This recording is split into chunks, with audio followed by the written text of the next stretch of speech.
Lagi-lagi Purbaya harus turun tangan sendiri.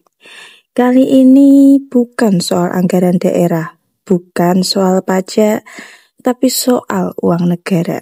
Ratusan triliun rupiah yang mengendap di bank. Coba itu Desember 2024. Yang di simpanan berjangka ada 204 triliun. 2023 204 triliun juga. Sekarang yang di berjangka tuh ada 285,6 triliun. Uang apa itu? Uang itu diam, tapi bunganya berjalan. Dan sekarang Purbaya mulai curiga ada sesuatu yang gak beres di dalam rumahnya sendiri, Kementerian Keuangan. Bayangin aja, per Agustus 2025 tercatat ada 285,6 triliun uang pemerintah yang disimpan dalam bentuk deposito. Bukan kecil, ini ratusan triliun rupiah. Dan anehnya, dana itu terus tumbuh sejak akhir 2023 yang cuma sekitar 204 triliun. Artinya dalam waktu nggak sampai 2 tahun naik lebih dari 80 triliun.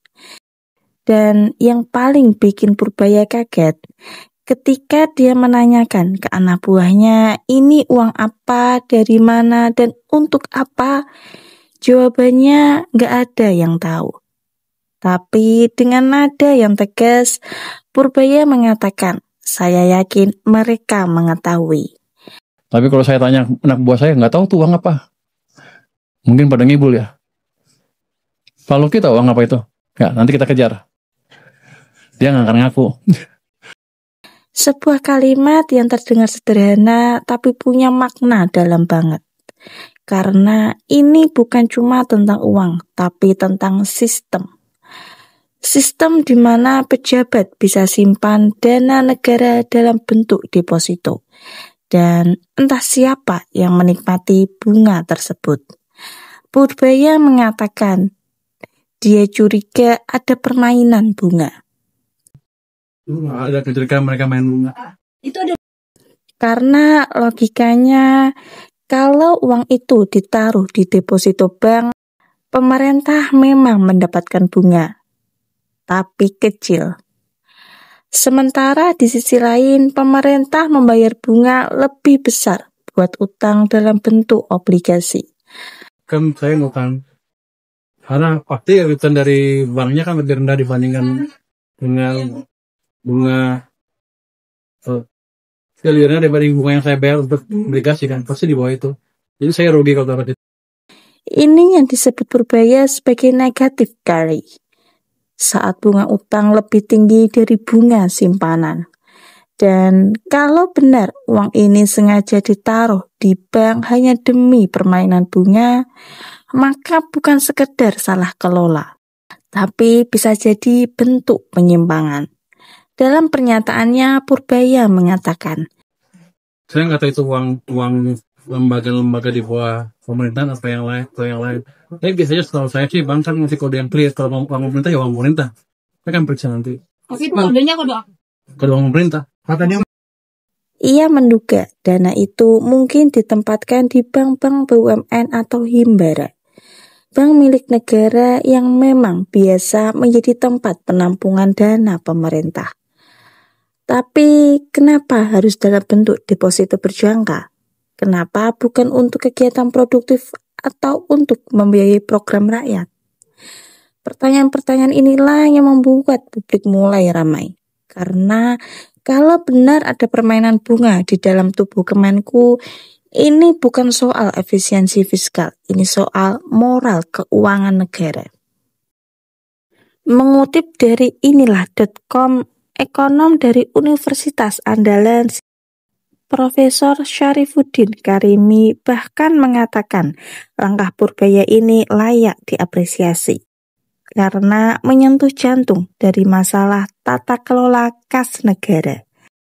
Ia menyebut dana besar yang ditempatkan di deposito berisiko besar. Apalagi kalau bunganya lebih rendah dari biaya utang negara. Dalam istilah ekonom, ini ibarat negara bakar uang sendiri. Dan yang lebih parah, kalau ternyata ada pihak yang sengaja memanfaatkan situasi ini untuk main bunga, maka artinya mereka memperkaya diri dari uang publik. Purbaya sendiri mengatakan, ini bukan sikap anti perbankan, tapi koreksi kebijakan. Dia ingin uang negara bekerja lebih cerdas. Jangan diam di bank, tapi bantu roda ekonomi rakyat Indonesia. Tapi langkah ini jelas bukan hal kecil, karena yang dihadapi bukan cuma sistem keuangan, tapi orang-orang di dalam sistem itu sendiri. Ini bukan pertama kalinya Purbaya bersikap keras. Kita masih mengingat waktu dia berani bongkar soal transfer ke daerah yang disalahpahami. Atau saat dia memangkas anggaran kementerian yang dinilai enggak efisien.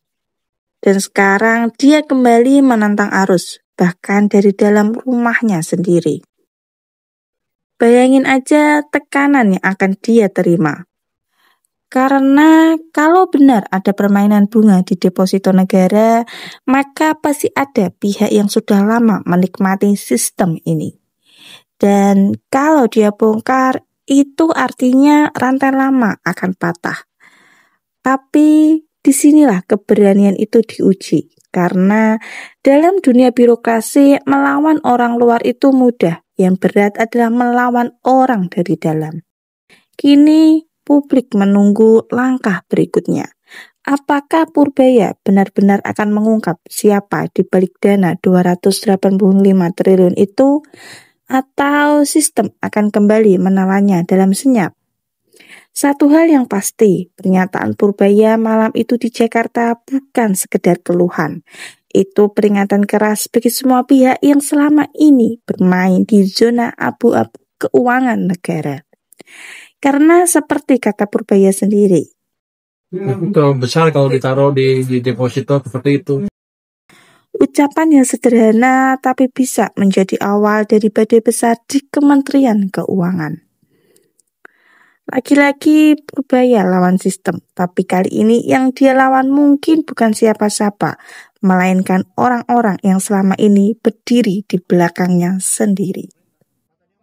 Jangan lupa like and share ke teman-teman kalian, supaya teman-teman kalian juga tahu berita terupdate baik dalam dan luar negeri. Terima kasih.